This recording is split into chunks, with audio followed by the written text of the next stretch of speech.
kasih sejati. Kemanakah kami berseru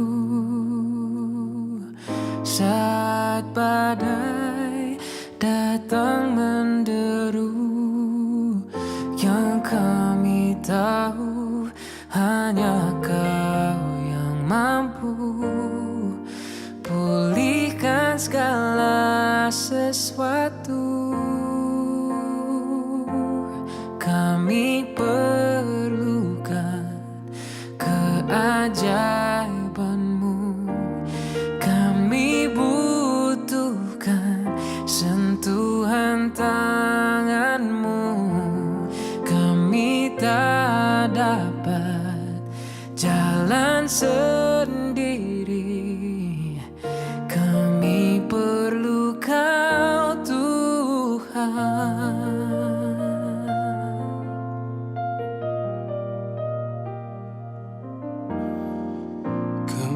Kemanakah kami mencari kasih sejati? Kemanakah kami berseru saat badai datang menderu? Yang kami tahu hanya Kau yang mampu pulihkan segala sesuatu. Kami perlukan keajaiban-Mu, Kami butuhkan sentuhan tangan-Mu. kami tak dapat Jalan sendiri, kami perlu Kau Tuhan. kami perlukan keajaiban-Mu. Kami butuhkan sentuhan tangan-Mu. Kami tak dapat jalan sendiri, kami perlu Kau Tuhan. Oh, di setiap waktu, Di setiap hari, Kau yang aku butuhkan Tuhan. di dalam hidupku, Yesus. Kau yang aku perlukan Tuhan.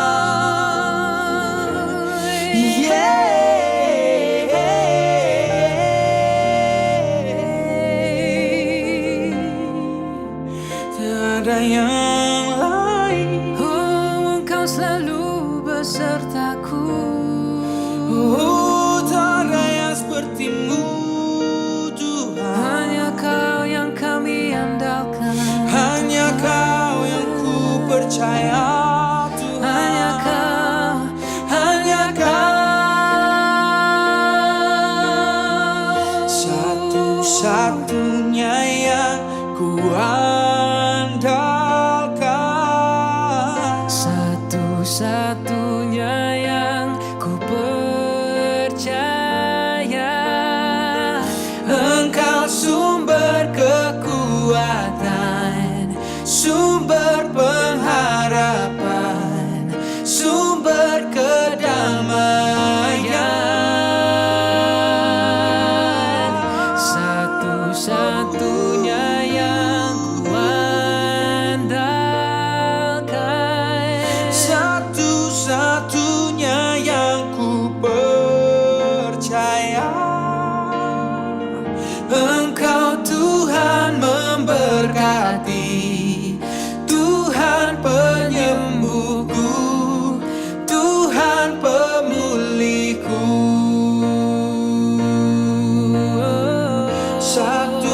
Satu-satunya yang ku andalkan.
milikku. Engkau Tuhan memberkati, Tuhan penyembuhku, Tuhan pemulihku.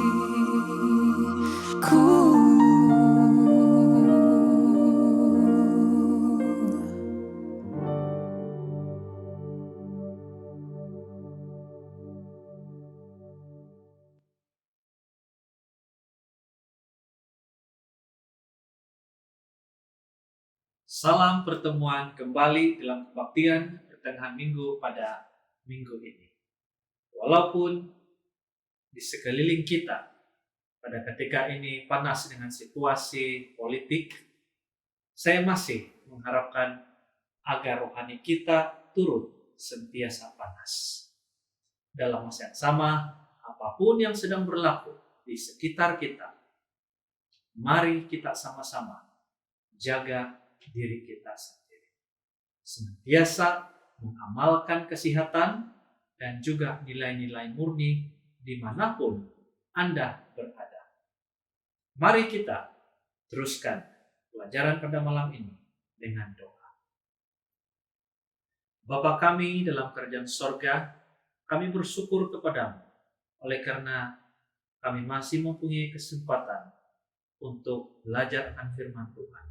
Kuasailah hati dan pikiran kami, sehingga kami boleh mengerti dan mempunyai kerinduan untuk mengaplikasikan di dalam kehidupan kami. Di dalam nama Yesus kami berdoa. Amin. Saudara-saudari, pernahkah Anda terpikir mengapa kehidupan kita di dunia ini begitu mencabar sekali? Hari demi hari ujian dalam hidup kita semakin berat. Dan akhirnya ramai di antara kita yang berputus asa. Bagaimana kita mengerti akan perkara ini? Di dalam Yakobus pasal 1 ayat 2 hingga ayat 4 mengatakan seperti ini. Saudara-saudaraku, anggaplah sebagai satu kebahagiaan apabila kamu jatuh ke dalam berbagai-bagai pencobaan.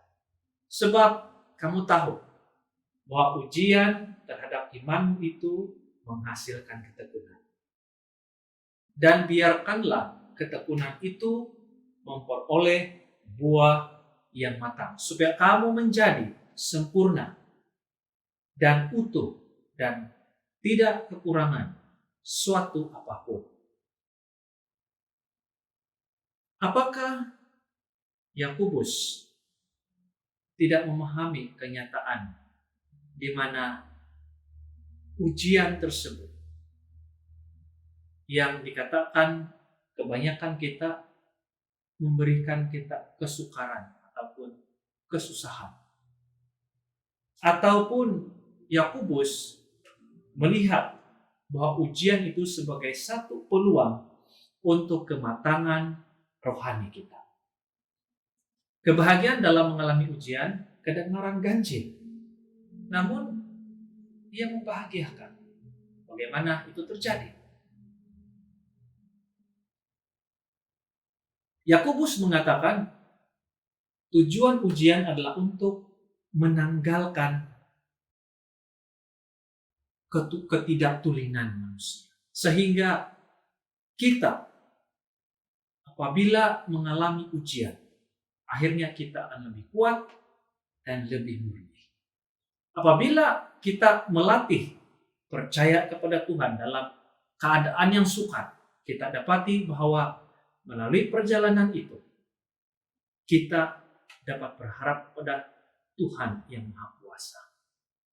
Pada waktu mengalami ujian, kita sebenarnya berpeluang untuk belajar bagaimana berhadapan dengan kesukaran yang besar.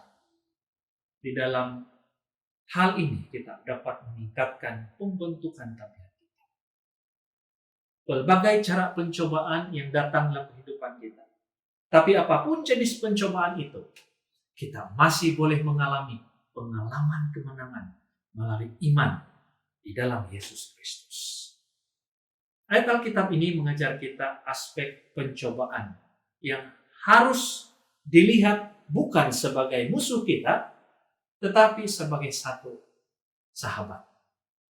Tuhan memilih apa yang kita lalui, tapi kita memilih bagaimana kita melaluinya. Sementara kita menjalani kehidupan kita setiap hari, kita boleh mengharapkan pelbagai pengalaman, pencobaan itu melalui ujian, melalui iman kita, tapi ada juga melalui pengalaman tersebut menolong kita, membantu memurnikan kita, dan membuatkan kita siapa diri kita sebenarnya. 1 Petrus 1 ayat 7 mengatakan seperti ini. Maksudnya, semua itu ialah untuk membuktikan kemurnian imanmu yang jauh lebih tinggi nilainya daripada emas silver yang diuji kemurniannya dan api, sehingga kamu memperoleh puji-pujian dan kemuliaan dan kehormatan pada hari Yesus Kristus menyatakan dirinya. Pencobaan itu penting agar kita dibawa lebih dekat kepada Bapa di Sorga di dalam penyerahan dan kehendaknya, supaya kita dapat mempersembahkan persembahan di dalam kebenaran. Di dalam tulisan Rona Buat Review and Herald, muka surat 92 mengatakan, "The Lord brings His children over the same ground again and again, increasing the pressure until perfect humility fills the mind, and the character is transformed.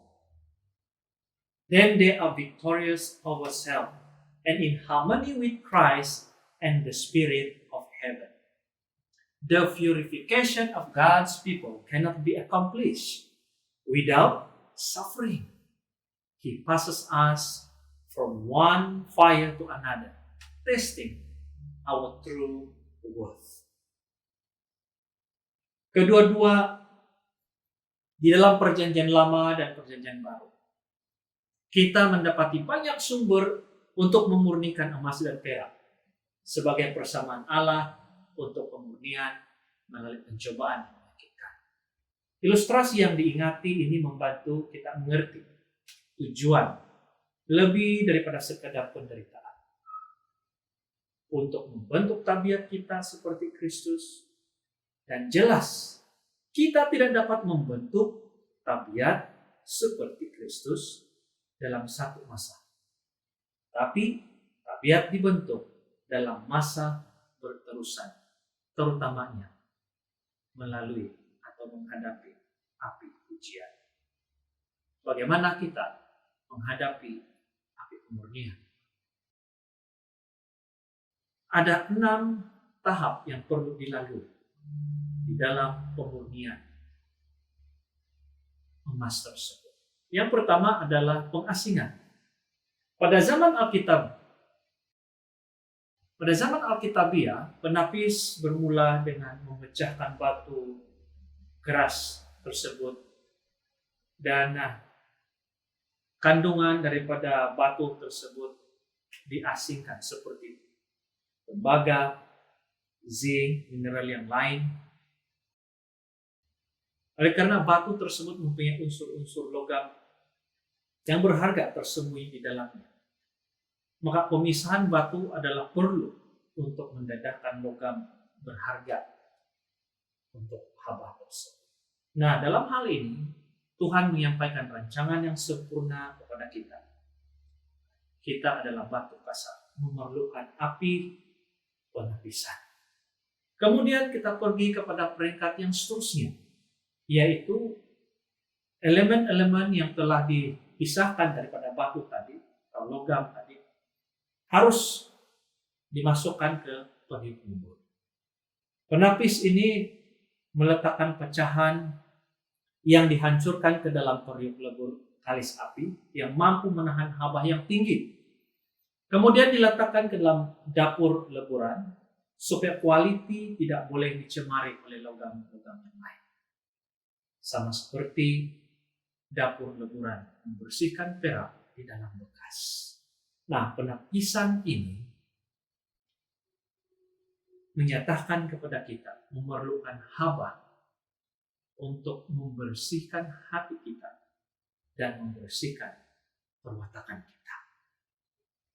Kemudian proses yang seterusnya, yaitu sementara biji logam dalam bekas dibuat perhatian untuk penapisan, lapisan kotoran yang dipanggil sebagai empas ataupun kotoran akhirnya terbentuk di permukaan atas.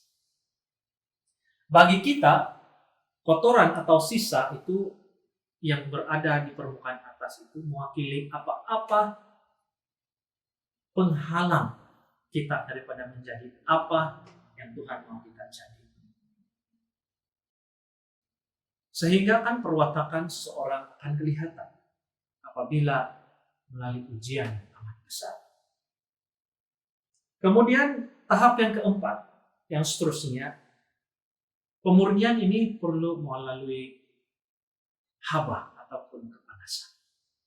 Terjadi pemurnian yang sangat berkesan jika terdapat haba yang tinggi dinyalakan. Haba yang sangat tinggi ini boleh menyebabkan sisa-sisa itu akan terbakar daripada permukaan dalam. Nah, kotoran ataupun sisa hanya dapat dikeluarkan pada suku yang tertentu saja. Kemudian tahap yang seterusnya, pemurnian. Nah, kita harus paham, perlu kita ketahui bahwa pekerjaan pemurnian memerlukan kemahiran dan kesabaran yang tinggi untuk menapis emas. Sehingga ianya lebih tulen dan berharga daripada sebelumnya. Pemurnian adalah hal yang sangat penting karena itu dapat menilai berapa murni emas yang diletakkan di permukaan haba yang panas. Semakin banyak yang dibuang sisa daripada emas tersebut, semakin tulen emas tersebut kelihatan. Nah, Tuhan membiarkan kita mengalami proses pemurnian dengan tujuan membersihkan kita. Karena Ia tahu jalan hidup kita ini, seandainya apabila kita diuji, kita akan timbul seperti emas. Akhir daripada proses pemurnian logam atau emas ini ialah bagaimana ciri-ciri logam tersebut. Proses ini selesai setelah pantulan jelas dapat dilihat. Akhirnya perak atau emas yang mencapai tahap kemurnian yang tinggi menggambarkan tujuan kita ditapis sehingga kita boleh bertahan dalam dapur leburan. Sehingga kita boleh bertahan di dalam tekanan yang tinggi. Sehingga kita boleh bertahan di dalam penderitaan. Seperti yang kita percayai, Dia menggunakan ujian ini, kepanasan ini, membersihkan mata kita dan membersihkan hati kita. Kita akan mulai melihat lapisan perak. Dan Tuhan berkata, sesungguhnya aku telah memurnikan engkau. Namun bukan seperti perak, tetapi aku telah memuji engkau dalam dapur kesengsaraan. Yesaya 48 ayat 10. Saudara-saudari yang diberkati Tuhan dimanapun Anda berada pada ketika ini. Apapun situasi yang berada di sekeliling kita pada ketika ini. Ingatlah bahwa panas bukan bermaksud untuk memusnahkan kita.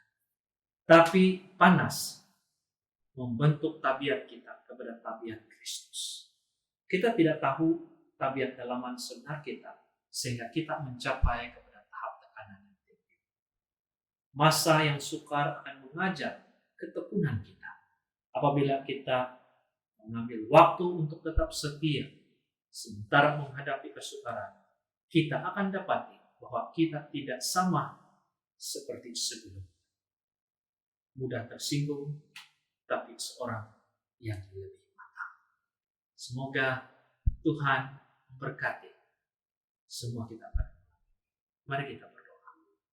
Bapa kami dalam kerajaan sorga, kami bersyukur kepadamu oleh karena kami telah diberitahu bahwa segala cabaran yang kami hadapi setiap hari bukan menjatuhkan kami, tetapi itu adalah membentuk kami kepada tabiat seperti Yesus Kristus. Biarlah sementara kami menghadapi cabaran atau ujian dalam kehidupan ini, kami boleh bergantung kepadamu sehingga kami boleh menang dalam apapun jenis ujian. Terima kasih Tuhan mendengar doa kami. Dalam nama Yesus kami berdoa. Amin.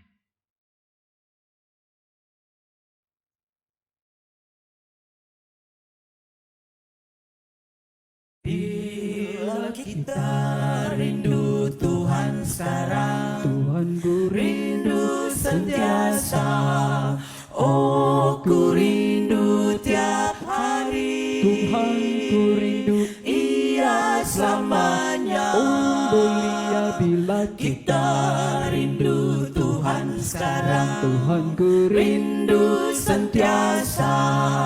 Ku rindu tiap hari dan tiap waktu. Ku rindu waktu pagi, rindu waktu pagi, rindu waktu pagi, rindu waktu pagi, rindu waktu malam, rindu waktu malam, rindu waktu malam, rindu waktu malam, rindu waktu senja, rindu waktu senja, rindu waktu senja, rindu waktu senja. Sang surya sinar terang. Bila kita rindu Tuhan sekarang, Tuhan ku rindu sentiasa. Oh, ku rindu tiap hari. Tuhan ku rindu, Ia selamanya. oh belia bila Kita rindu Tuhan sekarang, Tuhan ku rindu sentiasa. Ku